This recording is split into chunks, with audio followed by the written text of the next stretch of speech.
ध्यायेद्वानरनारसिंहखगराट् क्रोडास्ववक्त्राञ्चितम् पालाक्षस्फुटपञ्चवक्त्रं रुचिरं बालार्ककोटिद्युतिम् हस्तैः शूलकपालमुद्गरहलं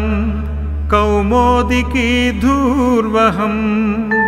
खड्वाङ्गाङ्कुशपाशपर्वतधरं पीताम्बरं वानरम् पञ्चवक्त्रं महाभीमं त्रिपञ्चनयनैर्युतं दशभिर्बाहुभिर्युक्तं सर्वकामार्थसिद्धिदम् पूर्वे तु वानरं वक्त्रं हृदयं सूर्यसन्निभं दंष्ट्राकराळवदनं भ्रुकुटीकुटिलोद्भवम् अस्त्यैकं दक्षिणं वक्त्रं नारसिंहं महाद्भुतम् अत्युग्रतेजोज्वलितं भीषणं भयनाशनम् पश्चिमे गारुडं वक्त्रं वज्रदंष्ट्रं महाबलं सर्वरोगप्रशमनं विषरोगनिवारणम् उत्तरे सूकरं वक्त्रं कृष्णदीप्तनकोज्ज्वलं पाताले सिद्धिदं नॄणां ज्वररोगादिनाशनम् ऊर्ध्वं हयाननं घोरं दानवान्तकरं परं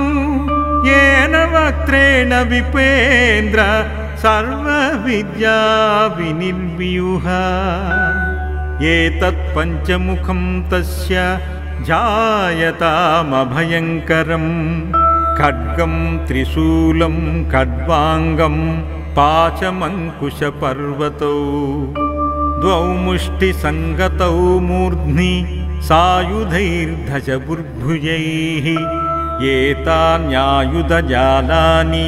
धारायन्तं यजामहे प्रेतासनो विविष्टं तु सर्वाभरणभूषितं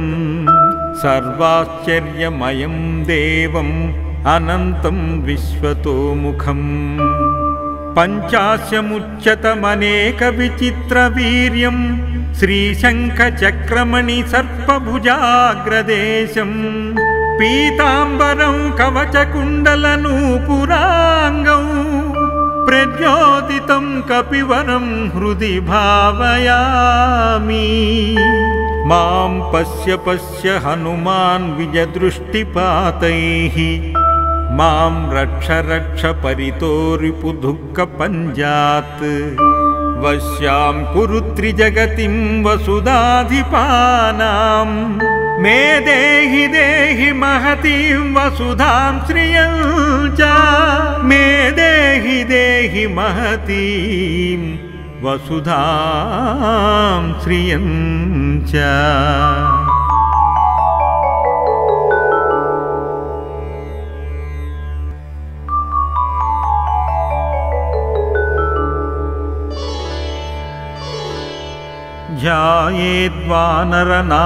ध्यायेद्वानरनारसिंहखगराट् क्रोडास्ववक्त्राञ्चितं पालाक्षस्फुटपञ्चवक्त्रं रुचिरं बालार्ककोटिद्युतिम् हस्तैः शूलकपालमुद्गरहलं कौमोदिकी धूर्वहम् खड्वाङ्गाङ्कुशपाशपर्वतधरम् पीताम्बरं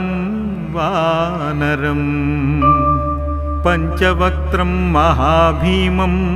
त्रिपञ्चनयनैर्युतं दशभिर्बाहुभिर्युक्तं सर्वकामार्थसिद्धिदम् पूर्वे तु वानरं वक्त्रं हृदयं सूर्यसन्निभं दंष्ट्राकराळवदनं भ्रुकुटीकुटिलोद्भवम् अस्त्यैकं दक्षिणं वक्त्रं नारसिंहं महाद्भुतम् अत्युग्रतेजोज्वलितं भीषणं भयनाशनम् पश्चिमे गारुडं वक्त्रं वज्रदंष्ट्रं महाबलं सर्वरोगप्रशमनं विषरोगनिवारणम् उत्तरे सूकरं वक्त्रं कृष्णदीप्तनकोज्ज्वलं पाताले सिद्धिदं नॄणां ज्वररोगादिनाशनम् ऊर्ध्वं हयाननं घोरं दानवान्तकरं परं येन वक्त्रेण विपेन्द्र सर्वविद्या विनिर्व्यूहा एतत् पञ्चमुखं तस्य जायतामभयङ्करं खड्गं त्रिशूलं खड्वाङ्गं पाशमङ्कुशपर्वतौ द्वौ मुष्टिसङ्गतौ मूर्ध्नि सायुधैर्दशबुर्भुजैः एतान्यायुधजालानि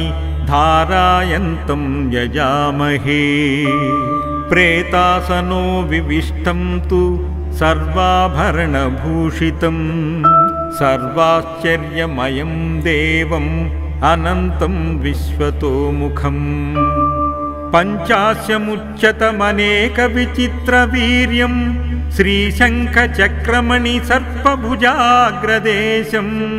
पीताम्बरं कवचकुण्डलनूपुराङ्गौ प्रद्योतितं कपिवरं हृदि भावयामि मां पश्य पश्य हनुमान् विजदृष्टिपातैः मां रक्ष रक्ष परितो रिपुदुःखपञ्जात्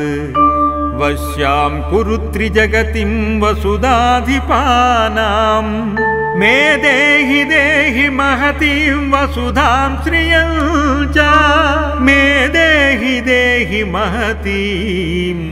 वसुधां श्रियं च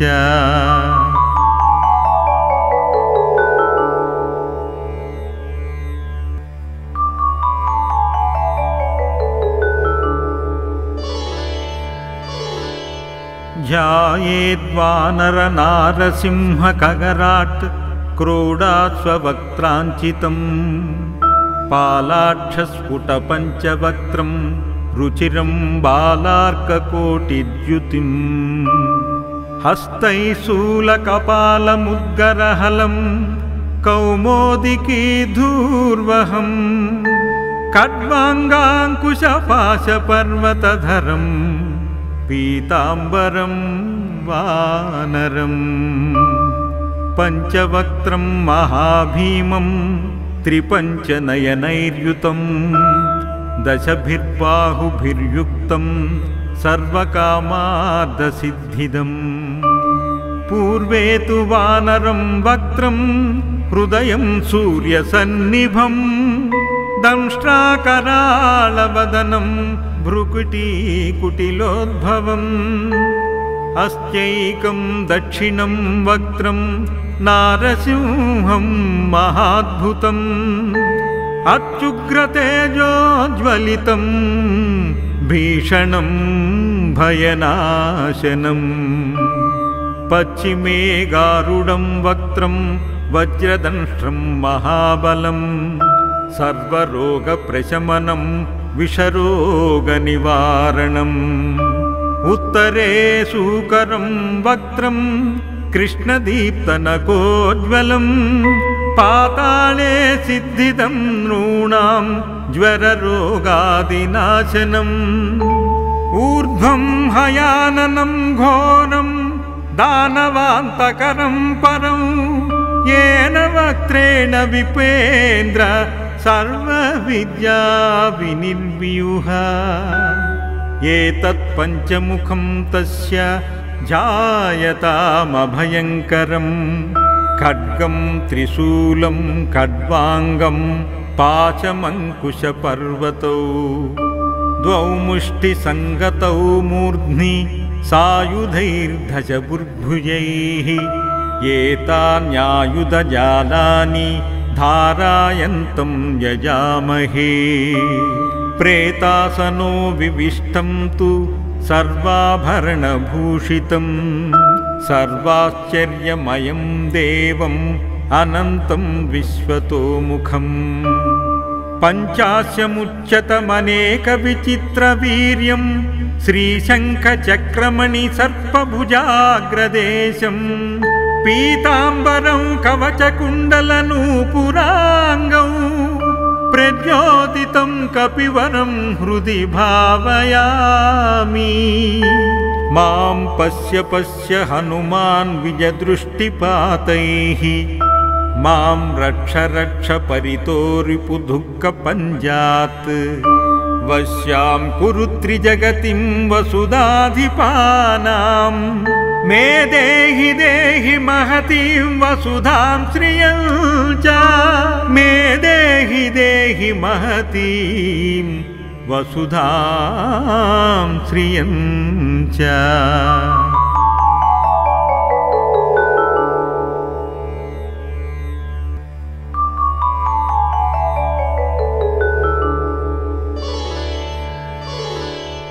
ध्यायेद्वानरनारसिंहखगराट् क्रोडास्ववक्त्राञ्चितं पालाक्षस्फुटपञ्चवक्त्रं रुचिरं बालार्ककोटिद्युतिं हस्तैशूलकपालमुद्गरहलं कौमोदिकीधूर्वहं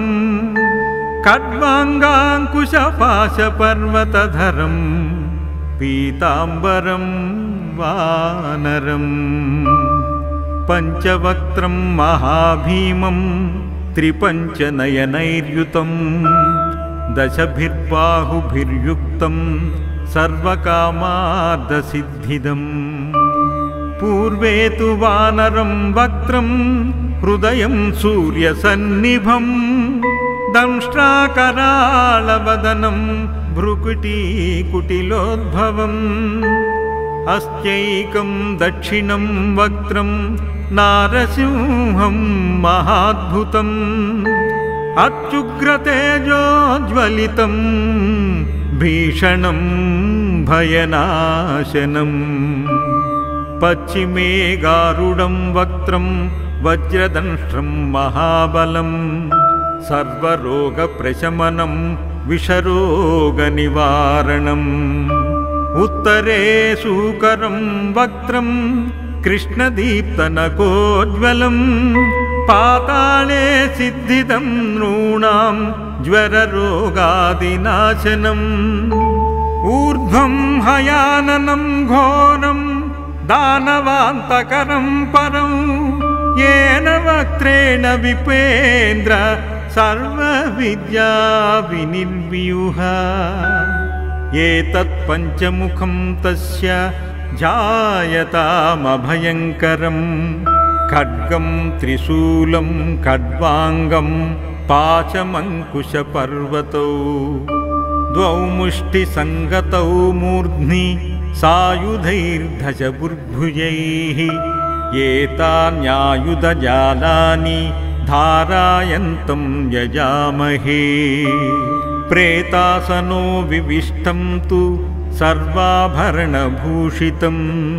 सर्वाश्चर्यमयं देवम् अनन्तं विश्वतोमुखम् पञ्चास्यमुच्यतमनेकविचित्रवीर्यं श्रीशङ्खचक्रमणि सर्पभुजाग्रदेशं पीताम्बरं कवचकुण्डलनूपुराङ्गं प्रद्योतितं कपिवरं हृदि भावयामि मां पश्य पश्य हनुमान् विजदृष्टिपातैः मां रक्ष रक्ष परितो रिपुदुःखपञ्जात् वश्यां कुरु त्रिजगतिं वसुधाधिपानां मे देहि देहि महतीं वसुधां श्रियं च मे देहि देहि महतीं वसुधां श्रियं च।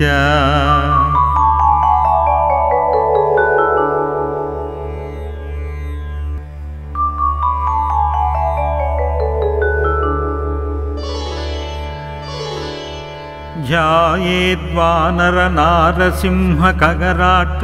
क्रोडास्ववक्त्राञ्चितं पालाक्षस्फुटपञ्चवक्त्रं रुचिरं बालार्ककोटिद्युतिं हस्तैशूलकपालमुद्गरहलं कौमोदिकीधूर्वहं खड्वाङ्गाङ्कुशपाशपर्वतधरं पीताम्बरं वानरं पञ्चवक्त्रं महाभीमं त्रिपञ्चनयनैर्युतं दशभिर्बाहुभिर्युक्तं सर्वकामार्थसिद्धिदम् पूर्वे तु वानरं वक्त्रं हृदयं सूर्यसन्निभं दंष्ट्राकराळवदनं भ्रुकुटीकुटिलोद्भवम् अस्त्यैकं दक्षिणं वक्त्रं नारसिंहं महाद्भुतम् अत्युग्रतेजोज्वलितं भीषणं भयनाशनम् पश्चिमे गारुडं वक्त्रं वज्रदंष्ट्रं महाबलं सर्वरोगप्रशमनं विषरोगनिवारणम् उत्तरे सूकरं वक्त्रं कृष्णदीप्तनकोज्ज्वलं पाताले सिद्धिदं नॄणां ज्वररोगादिनाशनम् ऊर्ध्वं हयाननं घोरं दानवान्तकरं परं येन वक्त्रेण विपेन्द्र सर्वविद्या विनिर्व्यूह एतत् पञ्चमुखं तस्य जायतामभयङ्करं खड्गं त्रिशूलं खड्वाङ्गं पाशमङ्कुशपर्वतौ द्वौ मुष्टिसङ्गतौ मूर्ध्नि सायुधैर्दशबुर्भुजैः एतान्यायुधजालानि धारायन्तं यजामहे प्रेतासनो विविष्टं तु सर्वाभरणभूषितं सर्वाश्चर्यमयं देवम् अनन्तं विश्वतोमुखम् पञ्चास्यमुच्यतमनेकविचित्रवीर्यं श्रीशङ्खचक्रमणि सर्पभुजाग्रदेशं पीताम्बरं कवचकुण्डलनूपुराङ्गौ प्रज्योतितं कपिवरं हृदि भावयामि मां पश्य पश्य हनुमान् विजदृष्टिपातैः मां रक्ष रक्ष परितो रिपुदुःखपञ्जात् वश्यां कुरु त्रिजगतिं वसुधाधिपानां मे देहि देहि महतीं वसुधां श्रियं च मे देहि देहि महतीं वसुधां श्रियं च।